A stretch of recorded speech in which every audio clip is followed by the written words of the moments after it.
अज्ञानतिमिरान्धस्य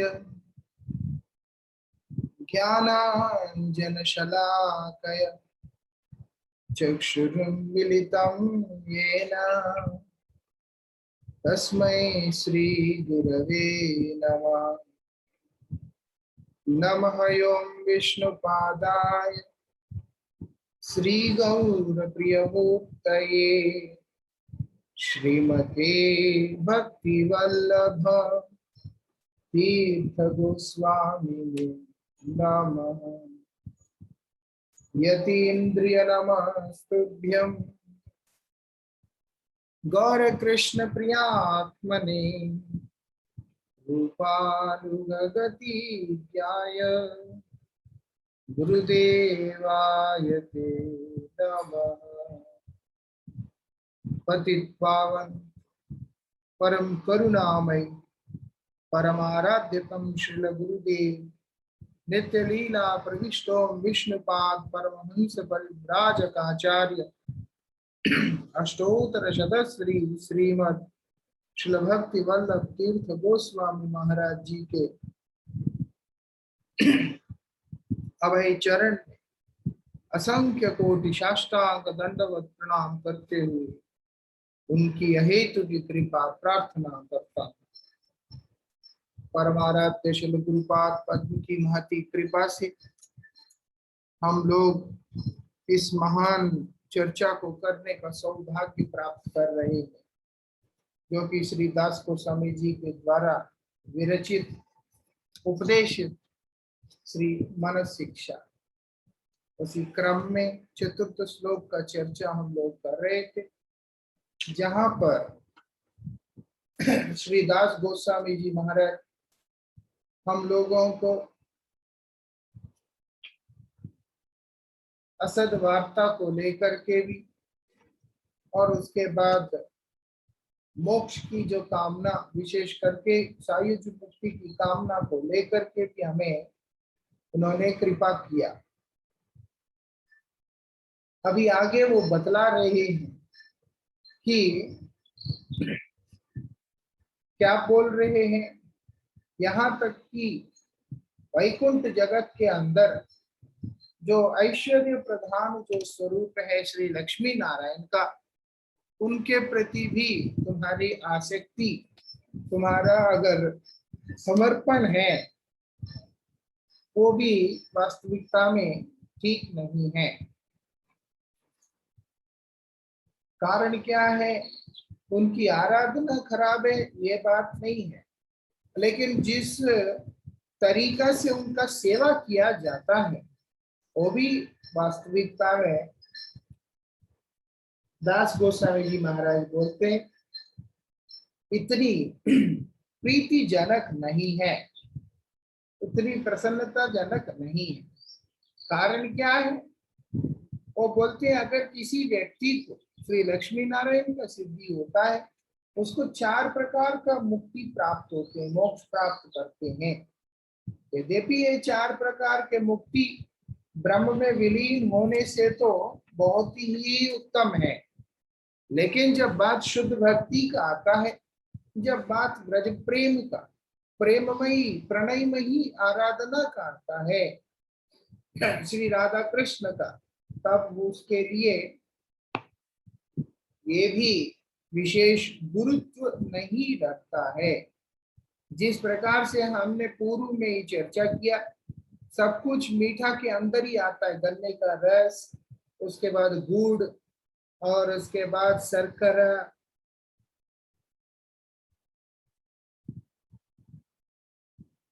फिर उसके बाद मिश्री आदि, वो सब उसी के अंदर आता है। लेकिन जो गन्ने का रस पीता है उसके लिए गुड़ स्वादिष्ट लगता है, गुड़ खाने वाले को बुरा अच्छा लगता है, उसको खाने वाले व्यक्ति को आपका मिश्री अच्छा लगता है, उसको खाने वाला व्यक्ति को मीठा अच्छा लगता है, मिठाई इत्यादि अच्छा लगता है। तो इसी प्रकार से जो मिश्री खाने वाला व्यक्ति है उसके लिए गुड़ तुच्छ की बात नहीं है, लेकिन उसकी रुचि और उसके लिए जो विशेष स्वाद का अनुभूति उसको मिश्री में ही प्राप्त हो रहा है। ठीक उसी प्रकार से सर्वश्रेष्ठ रसानुभूति श्री राधा कृष्ण युगल की प्रेममयी व्रज भाव में विभावित जो सेवा है, रगात्मिका सेवा, उसी में प्राप्त हो सकता है। उस प्राप्ति के लिए जो इच्छुक व्यक्ति है उसको कभी भी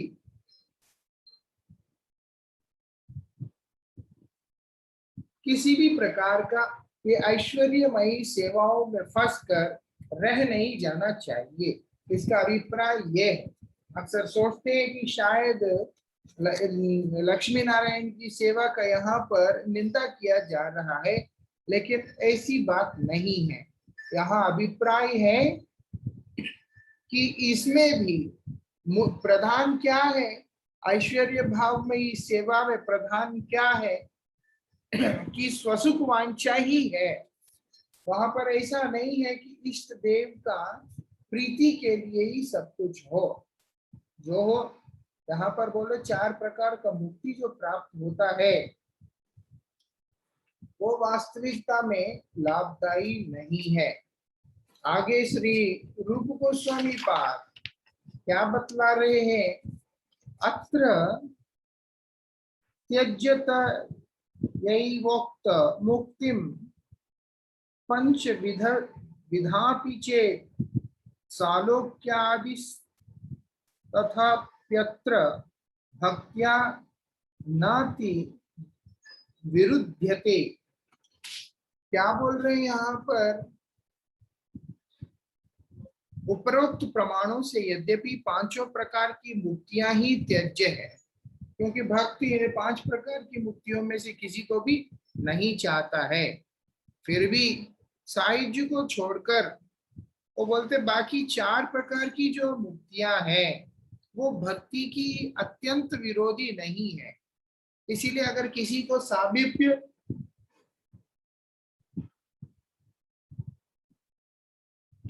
और उसके बाद सामीप्य, सालोक्य, सारूप्य और सारिष्टि आदि मुक्ति प्राप्त होते हैं तो बोलते वो भक्ति के इतने विरोधी तत्व नहीं माना गया है। ये सारूप्य आदि 4 मुक्तियां भी सुखैश्वर्योत्तर और प्रेम सेवोत्तर भेद से 2 प्रकार की होती है। बोलते ये जो 4 प्रकार की जो मुक्तियां वो भी 2 प्रकार के भेद में है। एक क्या है यहाँ पर, वो बोलते हैं सुख और ऐश्वर्य के उद्देश्य से, और एक जो है वो प्रेम के उद्देश्य से होता है। मतलब 4 प्रकार की जो मुक्तियां हैं वो कहीं ना कहीं उनमें से सुख की कामना है और ऐश्वर्य आदि भोग की कामना है, एक वो, और दूसरा है कि प्रेममयी सेवा की कामना। इसीलिए बोलते पहले वाला जो है, जो वास्तविकता में अपनी सुख और भोग की कामना के साथ में युक्त होने के कारण वो बोलते जो प्रेम सेवा परायण है वो भक्तों के लिए वो बिल्कुल स्वीकार नहीं है। जो भक्त भगवान की प्रेममयी सेवा करना चाहते हैं उनके लिए ये वास्तविकता में किसी भी प्रकार से प्रयोजनीय नहीं है। इसलिए भक्त कभी भी नहीं चाहता है उसको भगवान के तरह, ना रूप चाहता है ना भगवान का उस तरह का लोक चाहता है, मतलब ऐश्वर्यमयी लोक नहीं चाहता है और कुछ भी नहीं चाहता, उनके समान ऐश्वर्य कुछ भी नहीं चाहता है। आप अगर देखेंगे हमारे पूर्व आचार्य श्री भक्ति विनोद ठाकुर भगवान के चरणों में निवेदन करते हुए इसी बात को कहते हैं,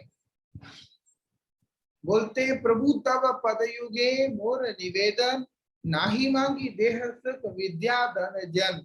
बोलते मैं ना विद्या चाहता हूँ, ना धन ना जन, कुछ भी नहीं चाहिए मुझे, और ना ही स्वर्ग चाहिए, ना अपवर्ग चाहिए, ना मोक्ष चाहिए, कुछ भी नहीं चाहिए। यहाँ तक कि एक जगह पे तो ये भी बता दिया उन्होंने, वो बोलते हैं निज कर्म गुण दोषे जे जे जन्म पाए। मेरे कर्म, मेरे गुण और मेरे दोष आदि के अनुसार मुझे जो मर्जी जन्म आप कृपा करना चाहते हैं, आप अवश्य ही कृपा कीजिए। मुझे किसी भी प्रकार की असुविधा नहीं है। मतलब है कि मुझे कहाँ पे स्थान देते हो, मुझे उसका किसी भी प्रकार से चिंता नहीं है। मैं किसी भी प्रकार के पद अथवा स्थान के अभिलाषा से आपका आराधना नहीं कर रहा हूं। इसीलिए अगर आप मुझे कहीं भी रखना चाहें, वो आपके मर्जी है।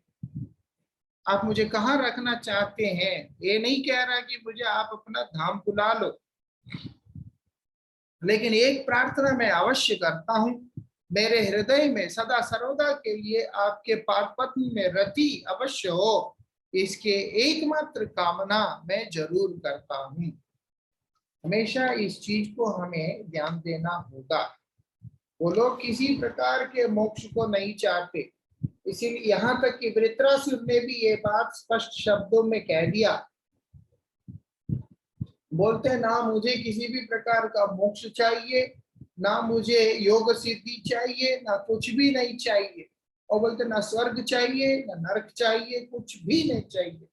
और ना ही कुछ मेरे अंदर किसी भी प्रकार की रिद्धि सिद्धि का मांग है। तो क्या चाहते हो? बोलते ममोत्तम श्लोक जनेषु साख्यम, मैं केवल और केवल आपके जो जन हैं, आप उत्तम श्लोक है नाथ, और आपके जो प्रिय जन हैं उत्तम श्लोक जन, उनका जो साख्य है, उनकी जो मैत्री, उनके साथ अपनापन चाहता हूँ। मुझे और किसी भी चीज का मांग नहीं है। इसीलिए यहाँ पर बताया, प्रेम सेवा परायण जो भक्त है, भगवान की सेवा जो कि प्रेम से करना चाहते हैं, उन लोगों के लिए ये सारी चीजें ग्रहणीय नहीं है, ग्राह्य नहीं है। वो इन चीजों को कभी भी नहीं चाहते हैं, क्योंकि इनमें स्वसुख और ऐश्वर्य भोग की कामना होती है। एक इसमें ये चार प्रकार के मोक्ष में अपना सुख और ऐश्वर्य भोग की कामना अवश्य ही रहता है।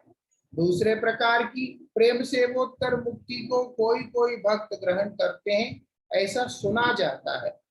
ये जो प्रेम सेवक के उद्देश्य से जो मोक्ष है, वो कोई कोई भक्त ग्रहण करता है, ऐसे श्री भक्तिविनोद ठाकुर कहते हैं। ऐसा श्रवण करने को मिलता है, क्योंकि शुद्ध भक्त जो होगा वो उसको भी स्वीकार नहीं करेगा। परंतु इसमें भी गौण रूप से स्वसुख भोग की कामना की गंध रहने से एकांतिक भगवत सेवानुरागी भक्तजन इन्हें भी भक्ति के विरोध ही मानते हैं। इसलिए श्रील भक्तिविनोद ठाकुर ने बोला कोई कोई लेता है, बट वास्तविकता में इसके अंदर भी मुख्य रूप से भगवत सेवा तो है, लेकिन गौण रूप से, मतलब परोक्ष रूप से या आंतरिक रूप से। यहाँ पर क्या होता है, गौण रूप से बोलते हैं कि स्वसुख वांछा का कामना कहीं ना कहीं दिखलाई पड़ता है। इस कारण से एकांतिक जो भगवत सेवानुरागी है, जो भक्त एकांतिक रूप से केवल मात्र भगवान की सेवा को ही करने के लिए रुचि रखते हैं, तत्पर रहते हैं, ललायित रहते हैं, वो भक्त कदापि इसको भी स्वीकार नहीं करते। उनके लिए वो भी भक्ति के विरोधी ही दिखलाई देता है, वो भी उनके लिए भक्ति विरोधी दिखलाई देता है। इस कारण से वो लोग उसको कभी भी स्वीकार करने के लिए तैयार नहीं होते हैं। भक्ति इतना स्वच्छ, निर्मल और पवित्र धारा के साथ में प्रवाहित होता हुआ जाता है। इसीलिए इसकी यही विशेषता है कि भक्ति के अंदर किसी प्रकार का खोट नहीं हो सकता। प्रत्यक्ष अथवा परोक्ष रूप से, किसी भी रूप से उसके अंदर किसी भी प्रकार का मिलावट आदि के लिए स्थान नहीं होता है। ये चीज हमें अच्छी तरह से समझना होगा। कहीं पे भी, मतलब एक कोने में भी, कहीं ना कहीं किसी ना किसी जगह पे भी इस चीज के लिए भी जगह नहीं होता कि गौण रूप से भी स्वसुख वांछा हो। इसलिए बहुत बड़ी बात है भक्ति। इस चीज को हर व्यक्ति, हर साधक नहीं समझ पाता है। बार बार बोला जाता है कि दुनिया के गंध को रखकर भगवान के प्राप्ति के लिए जो प्रयास जो हमारा चलता है, उसमें हम लोगों को सिद्धि प्राप्त करना काफी कठिन है। दुनिया को एक किनारा कर देना होता है। दुनिया को किनारा कर देना मतलब, हमेशा आप ये चीज को अच्छी तरह से समझना, दुनिया को किनारा करना मतलब है कि सांसारिक कार्यों को कर्तव्य बुद्धि से करना है।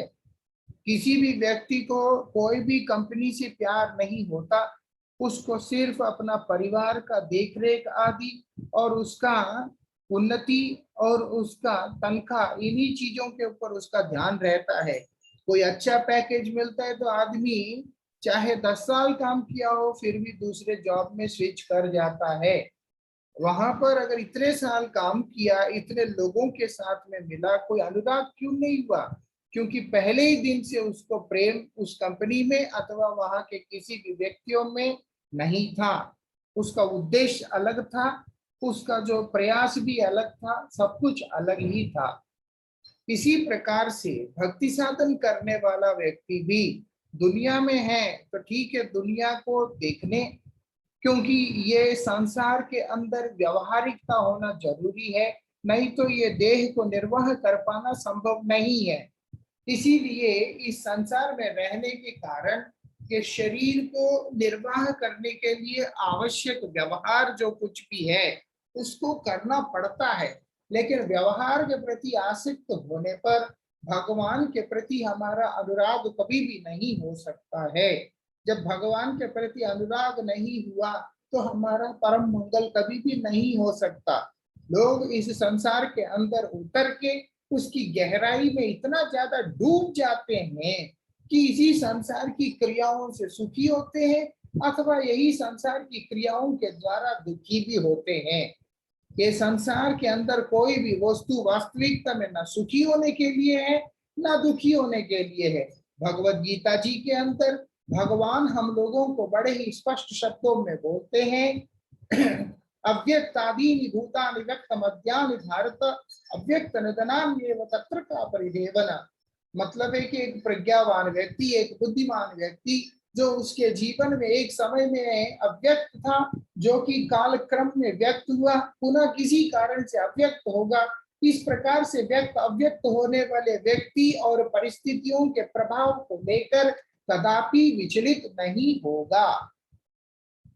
आशा करता हूं आप लोगों को समझ में आ रहा है। जीवन के अंदर बहुत लोगों का आवागमन रहता है, जो हमारे जीवन में आज नहीं है कल वो हमारे जीवन में आ सकते हैं। कल जो हमारे जीवन में आए हैं वो परसों हमारे जीवन से बाहर भी चले जा सकते हैं। कोई भी व्यक्ति स्थायी रूप से किसी के भी जीवन में नहीं रहता है। जब व्यक्ति नहीं रहता, उसके द्वारा प्राप्त होने वाले किसी भी प्रकार का उद्विग्न या परिस्थितियां, वो भी हमारे जीवन में स्थायी रूप से कभी भी नहीं रहता है। जो वस्तु स्थायी नहीं है, उस वस्तु के पीछे अपने बहुमूल्य समय को लगाना अथवा उसी वस्तु के प्रति अपने आसक्ति की प्राबल्यता को करना, ये बुद्धिमान व्यक्तियों का काम नहीं होता है। ऐसे जो व्यक्ति होते हैं वो परमार्थ के पथ के ऊपर आसानी से अग्रसर नहीं हो पाते हैं। इसीलिए जिसको परमार्थ के उसमें जाना है उसको तो संसार को तो छोड़ ही देना है, लेकिन भगवान की सेवा के अंदर गौण रूप से भी कहीं ना कहीं स्वसुख वांछा की कामना हो तो कह रहे हैं उसको भी निकाल के बाहर फेंक दो। वो भी वास्तविकता में ठीक नहीं है। भगवान की सेवा करके जो जो व्यक्ति भगवान की सेवा करके इस कहीं ना कहीं अपना सुख की कामना को रखता है, वो व्यक्ति भी वास्तविकता में अपने मंगल के मार्ग से, परम मंगल के मार्ग से दूर ही है। ये चीज हमें समझना होगा। ऐसा नहीं है कि वो व्यक्ति का मंगल हो जाएगा। इसलिए भगवान से केवल भगवान को मांगना चाहिए और कुछ भी नहीं मांगना चाहिए। चाहे पक्षी बनाइए, पशु बनाइए, चाहे जो चाहे वो आप मेरे साथ कर लीजिए हे नाथ, लेकिन मुझे आपके भक्ति, आपकी सेवा, आपके प्रेम से कभी भी वंचना मत कीजिए। ये प्रार्थना होना चाहिए। और क्या बोल रहे हैं यहाँ पर हमारे आचार्यगण? बोलते इसीलिए जो एकांतिक, एकांतिक मतलब कौन है? वो बोलते हैं जो व्यक्ति अनन्यास चिंतयन्तो माम ये जना पर्युपास्ते तेषां नित्य अभियुक्ता नाम वाले जो भक्त होते हैं, वो बोलते हैं वो लोगों के लिए इस तरह का जो कहीं ना कहीं गौण रूप से स्वसुख वांछा की कामना होता है, वो भी उन लोगों को वास्तविकता में भक्ति विरोधी कार्य की तरह ही प्रतीत होता है, अनुभव होता है, इसलिए वो उसको भी पसंद नहीं करते हैं। इसीलिए केवल भगवत प्रीति का विधान करने वाले, सेवा सुख माधुर्य का रसास्वादन करने वाले परम एकांतिक भक्तगण भगवान दिख रही बारिश।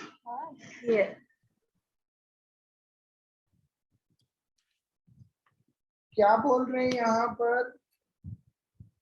भगवत प्रीति का विधान करने वाले, सेवा सुख माधुर्य का रसास्वादन कराने वाले परम एकांतिक भक्तगण भगवान द्वारा दिए जाने पर भी एक 5 प्रकार की मुक्तियों को किसी भी तरह से ग्रहण नहीं करते।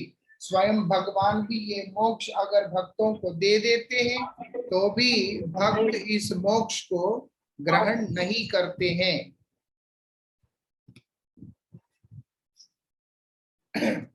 वो लोग कभी भी इसको स्वीकार भी नहीं करते, उनको नहीं चाहिए होता है। क्यों? क्योंकि वो लोग सेवा सुख की जो माधुर्य है उसका आस्वादन कर रहे होते हैं। वो बोलते उसका आस्वादन कर रहे होते हैं। आप देखो कितना सेवा सुख में आस्वादन है कि हमारे आचार्य कहते हैं तुम्हार सेवाए दुख होयत सेव तो परम सुख।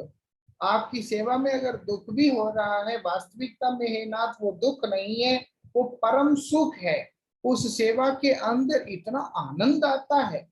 अरे दुख की अनुभूति में भी सुख, बोलते हैं हाँ, कितनी प्रेम की प्रगाढ़ता है जहां पर एक सेवक को अपने सेव्य का सेवा करते हुए यद्यपि कष्ट हो रहा है किसी कारण से, लेकिन वो कष्ट उसको कष्ट नहीं, परम सुख आनंद की तरह अनुभव हो रहा है।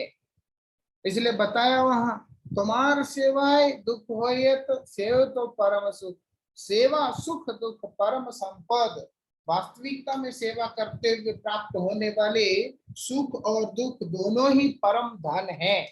जो व्यक्ति परम धन के धनी है वो व्यक्ति फिर किसी और वस्तु की कामना कहां से कर सकता है? वो कदापि संभव नहीं है। इसीलिए बोलते हैं उस सुख को आस्वादन करने वाला वो जो भक्त है वो क्यों? क्योंकि उसके सारे कार्य केवल भगवान की प्रसन्नता को विधान करने के लिए ही होते हैं, भगवान को खुश करने के लिए होते हैं, भगवान की प्रसन्नता के लिए होते हैं, और कोई उद्देश्य है ही नहीं। जिसका केवल उद्देश्य प्रभु की सेवा है और जो प्रभु की सेवा करते हुए उसमें तल्लीन अवस्था में प्राप्त करके आनंद के उसमें सराबोर हो रहा है, ऐसे जो भक्त होगा वो भक्त भगवान के द्वारा दिए जाने पर भी किसी भी प्रकार का मोक्ष को नहीं लेता है। मोक्ष तो दूर की बात है, वो भक्त तो भगवान से कुछ भी नहीं लेता है। भगवान देने के लिए व्याकुल रहते हैं लेकिन भक्त उसको लेने के लिए तैयार नहीं रहता है। आप देख सकते हैं किस प्रकार से प्रहलाद महाराज से भगवान ने बार बार आग्रह किया कि प्रहलाद कुछ ना कुछ वर की याचना करो, मांगो तुम, क्योंकि मेरा नाम वरदा है, अगर मैंने प्रकट हुआ है तो फिर मुझे वरदान देकर के ही जाना है। लेकिन प्रहलाद महाराज है कि भगवान से किसी भी प्रकार का वरदान को स्वीकार करने के लिए तैयार ही नहीं है। बाद में ध्रुव महाराज को भी अगर हम लोग देखते हैं, अच्छी तरह से समझ में आता है किस प्रकार से ध्रुव महाराज भगवान से प्रार्थना करते हुए कहते कि प्रभु, आप सोच रहे होंगे कि मैं कुछ मांग क्यों नहीं रहा हूं, लेकिन वास्तविकता में मैं तो इधर एक स्थान की अभिलाषा से आकर के बैठा हूं, मुझे मालूम है, लेकिन वो स्थान एक कांच के सदृश है, लेकिन आपकी कृपा, आपका दर्शन, आपका साक्षात्कार एक मणि की समान है। जिसने अपने जीवन में उस दिव्य मणि को प्राप्त कर लिया, उसके लिए कांच के टुकड़ों का कोई भी मायना नहीं रहता है, कोई भी महत्व नहीं रखता है।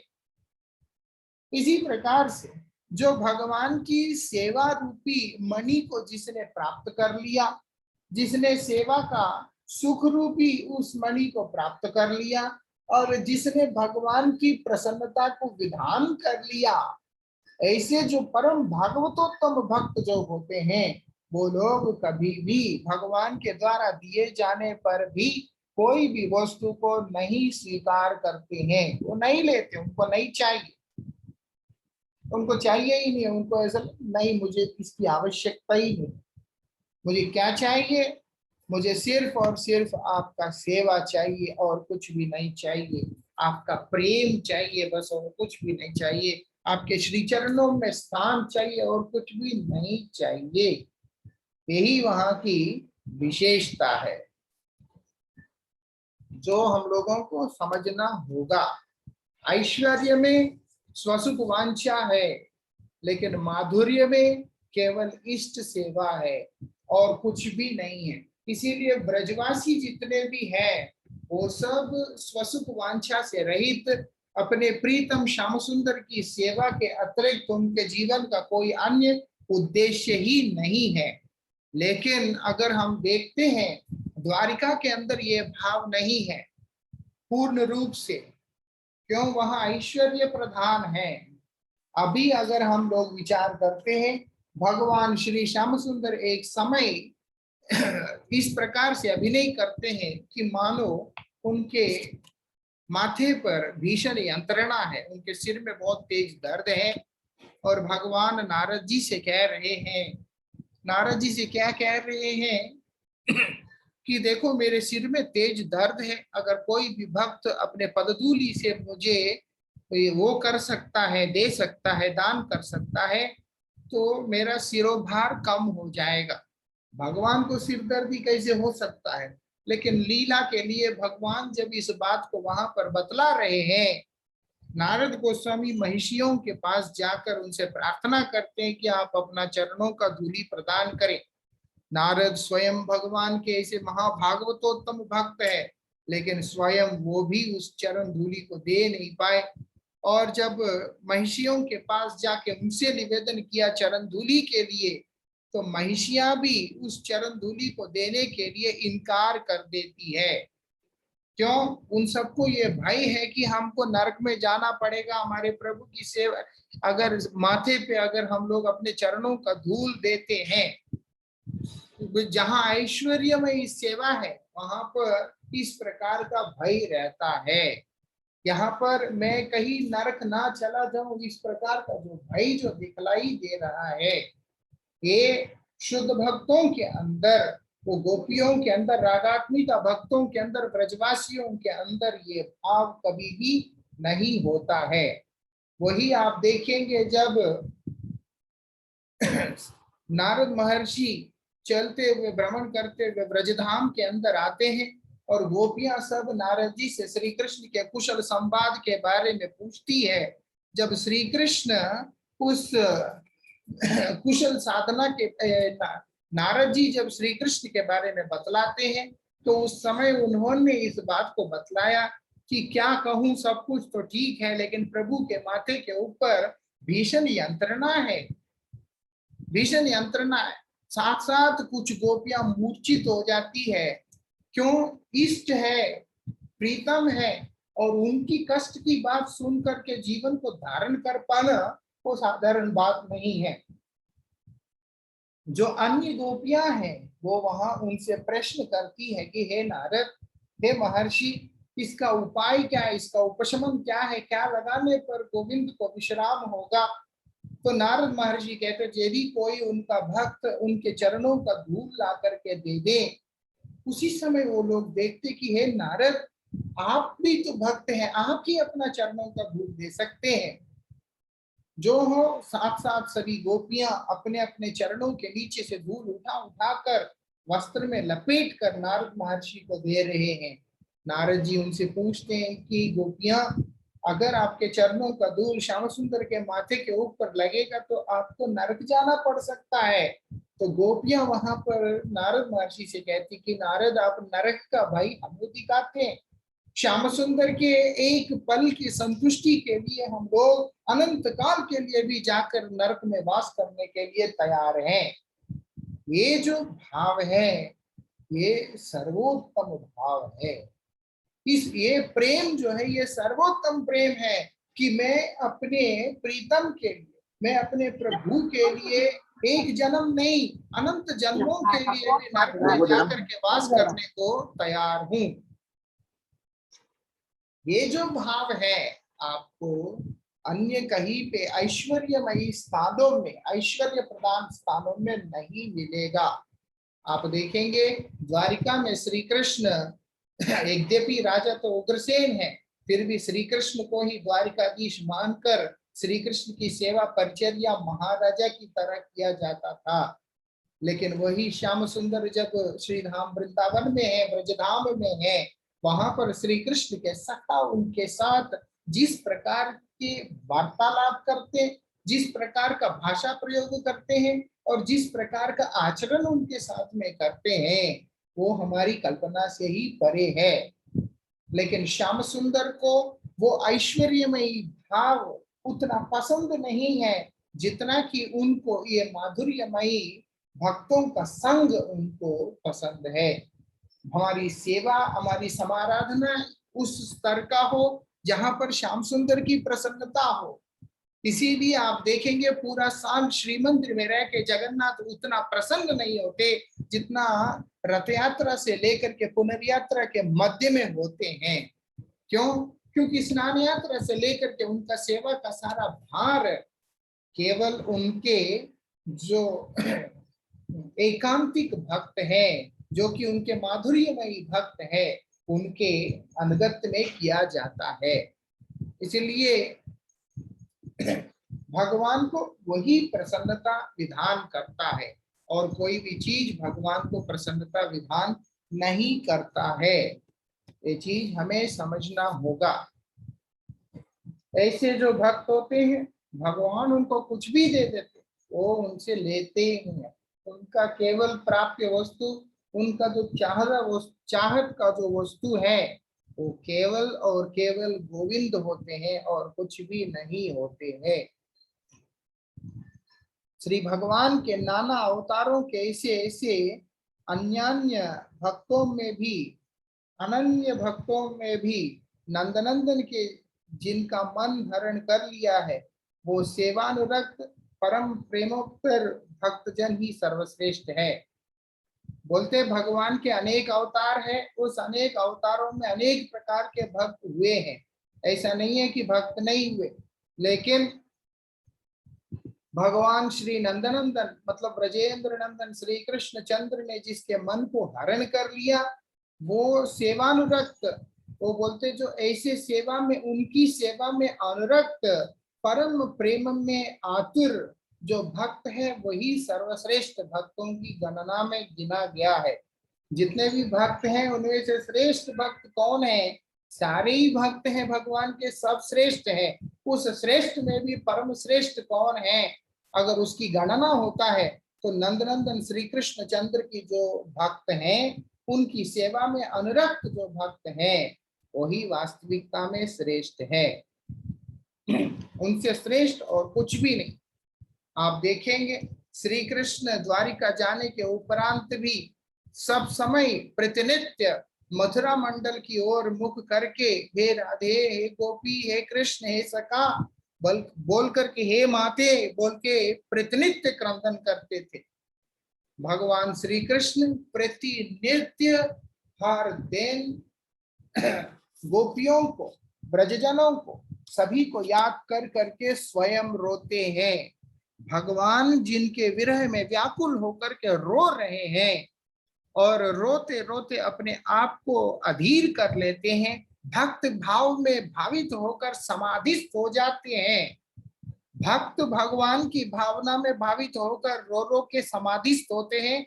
लेकिन श्याम सुंदर की एक विशेषता है, वो भक्त चिंतन करते हुए भक्त के लिए विभोर होकर वो स्वयं समाधिस्थ हो जाते हैं।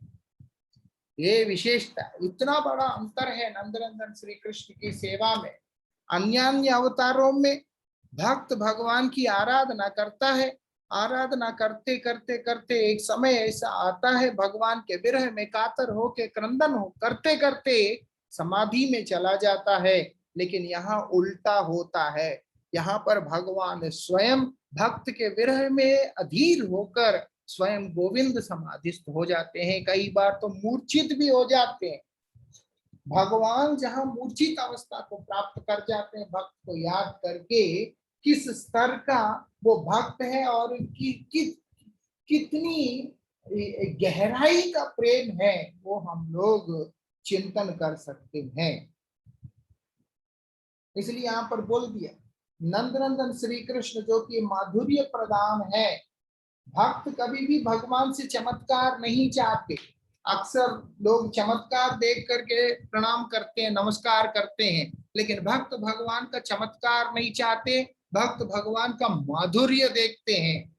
श्री कृष्ण भांडीर वन के अंदर अग्निपान किया था जब दावानल हुआ, और एक बार भी भगवान ने इसी प्रकार से दावानल को पान कर लिया था। जंगल में लगी हुई आग को श्री कृष्ण ने पी लिया। इतना बड़ा कुछ करने के बाद, उसको देखने के बाद भी कोई कोई सखा श्री कृष्ण के प्रति कभी भी गौरव भाव को लेकर के नहीं आ पाए, ऐश्वर्य भाव को लेकर के नहीं आ पाए हैं। उसी कंस को, मथुरा के अंदर कंस का वध करने के बाद, कुवलय पीड़ हाथी का दमन करने के बाद भी, ये सब चीजों को अपने आंखों से देखने के बाद भी नंद आदि जितने भी गोप ग्वाल है, भगवान के प्रति कभी भी ऐश्वर्यमयी भाव, गौरवमयी भाव को लेकर के नहीं आ पाए हैं। यही उसकी वैशिष्ट है, वही प्रेम का वैशिष्ट है, यही वो सेवा का सेवा में रत, वो प्रेम में प्रविष्ट शुद्ध भक्तों का वैशिष्ट है। गोवर्धन पर्वत को 7 दिन 7 रात धारण करने के बाद भी सखा आदि चिंतन करते हैं कि नहीं, ये तो श्याम सुंदर ने अकेले नहीं किया है, हम सब साथ में मिलकर के सहारा दिया, तब जाकर के ये गोवर्धन पर्वत जो है टिक पाया है। उनकी भगवान अपने ऐश्वर्य को प्रदर्शित करने के बाद भी, अपना वैभव को प्रकाशित करने के बाद भी, भगवान के प्रेम में डूबे हुए, भगवान के प्रेम में रत वो शुद्ध भक्त जो होते हैं, वो परिकर जो होते हैं, ब्रजजन जो होते हैं, वो कदापि कभी भी भगवान के उस ऐश्वर्य के द्वारा आकर्षित नहीं होते हैं। उनके अंदर केवल और केवल भगवान के प्रति वो माधुर्य ही प्रबल होता रहता है। उसके अतिरिक्त कोई और वस्तु के लिए उनके हृदय में, उनके जीवन में स्थान ही नहीं रहता है। आप देखेंगे जब कंस का वध करने के बाद श्री कृष्ण देव की वसुदेव को छुड़ाने के लिए कारागार में आके उन्हें बंधन से मुक्ति देकर उनके चरणों में नमन करते हैं, तो देवकी और वसुदेव श्री कृष्ण को आशीर्वाद देने में संकोच करते हैं। यद्यपि वो दोनों ही श्री कृष्ण को कंस का वध करते हुए दर्शन नहीं किया, लेकिन नंद महाराज आदि जितने भी गोप हैं जिन्होंने श्री कृष्ण को कंस का वध करते हुए दर्शन किया है, फिर भी वो लोगों के अंदर श्री कृष्ण के प्रति प्रेम की ऐसी प्रगाढ़ता है कि उनको आभास ही नहीं हो रहा है कि हमारा श्याम सुंदर इतना कुछ कर सकता है। वो लोग श्री कृष्ण के उस माधुर्य को देखकर, श्री कृष्ण की उस मधुरता को देखकर, उनके रूप की माधुर्यता को देखकर, उनके लीला की, उनके गुणों की माधुर्यता को देखकर ही इतना आकर्षित हो जाते हैं कि उनको भगवान में किसी भी प्रकार का ऐश्वर्य दिखलाई नहीं देता, या यूं कहें वो देखते ही नहीं है। इसीलिए आप देखेंगे श्री राधा जी श्री कृष्ण का उस ऐश्वर्यमय रूप को देखकर उस प्रभास क्षेत्र में, उस कुरुक्षेत्र के अंदर श्री श्याम सुंदर से कह रही है, तुम्हारा माथे के ऊपर मोर मुकुट नहीं है, वन फूलों की माला नहीं है, ये मुझे आकर्षित नहीं कर रहा है, मुझे ये सब आकर्षित नहीं कर रहा है। तुम्हारा वो गोपवेश, मुझे सिर्फ उसी में रुचि है, मुझे तुम्हारा गोपवेश में रुचि है। कहाँ है तुम्हारा वो गोपवेश? मैं अगर चाहती हूँ तो तुम्हारा उस श्याम सुंदर रूप को देखना चाहती हूँ, वो वनमाली रूप को ही देखना चाहती हूँ। ये तुम्हारा स्वर्णमयी मुकुट आदि मुझे वास्तविकता में किसी भी प्रकार का सुख को विदान नहीं कर रहे हैं। जो शुद्ध भक्त होता है, जो प्रणयी भक्त होता है, वो कभी भी, और जो रागात्मिका भक्त होता है, जो ब्रजवासी ब्रजजन होता है, वो कभी भी भगवान का किसी भी प्रकार के ऐश्वर्य के द्वारा आकर्षित ना होकर केवल उनके माधुर्य के प्रति आकर्षित होकर उनके चरणानुरागी होकर अपने जीवन को उनके श्री चरणों में सौंप देता है। ऐसे जो भक्त शिरोमणि है वही सर्वश्रेष्ठ है। अन्य कोई भी व्यक्ति सर्वश्रेष्ठ नहीं हो सकते हैं। वो बोलते हैं क्योंकि परव्योमाधिपति मतलब वैकुंठ जगत के अधिपति श्रीमन नारायण का कृपा प्रसाद भी उनके मन को हरण नहीं कर सकता। बोलते वो लोगों का मन वैकुंठ जगत के अधिपति भगवान श्री नारायण भी हरण नहीं कर सकते, आकर्षित नहीं कर सकते। अगर आप देखते हैं जब भगवान श्री कृष्ण चंद्र गोपियों के साथ में मिलकर रासादी लीला में निमग्न थे, उस समय श्री श्याम सुंदर श्री राधा जी को लेकर उसी मध्य में से अपने आप को अंतर्धान कर लेते हैं। जब श्री कृष्ण के अनुसंधान करते हुए, श्री जी के अनुसंधान करते हुए सारी गोपियां इधर उधर जा रही है, ढूंढ रही है, उस समय भगवान श्री कृष्ण चतुर्भुज रूप धारण करके, नारायण का रूप धारण करके उनके सम्मुख में खड़े हो जाते हैं। जैसे ही नारायण का रूप धारण किया, साथ साथ सभी गोपियों ने नारायण को प्रणाम करके उनसे कृपा लेकर आगे चली गई। वो उनके प्रति आकर्षित ही नहीं हुई है, नारायण के प्रति उनका आकर्षण ही नहीं हुआ। क्यों? क्योंकि उनका आकर्षण का जो केंद्र, उनका प्रेम का केंद्र तो श्याम सुंदर है, नारायण है ही नहीं। लेकिन वही अगर हम देखते हैं उसी वैकुंठ जगत के वासी माँ लक्ष्मी जब श्री श्याम सुंदर के मुरली की ध्वनि को सुनती है, त्रिभुवन मनसाकर्षिणी है, तीनों लोगों के मन को आंख मोहने वाली श्री श्याम सुंदर की उस मधुर मुरली की ध्वनि को श्रवण करती है, तो वैकुंठ को छोड़कर उसी वृंदावन धाम के अंदर श्याम सुंदर से मिलने की अभिलाषा से प्रवेश करने को आ जाती है। वैकुंठ को भी छोड़कर वो वहां पर वृंदावन आ जाती है।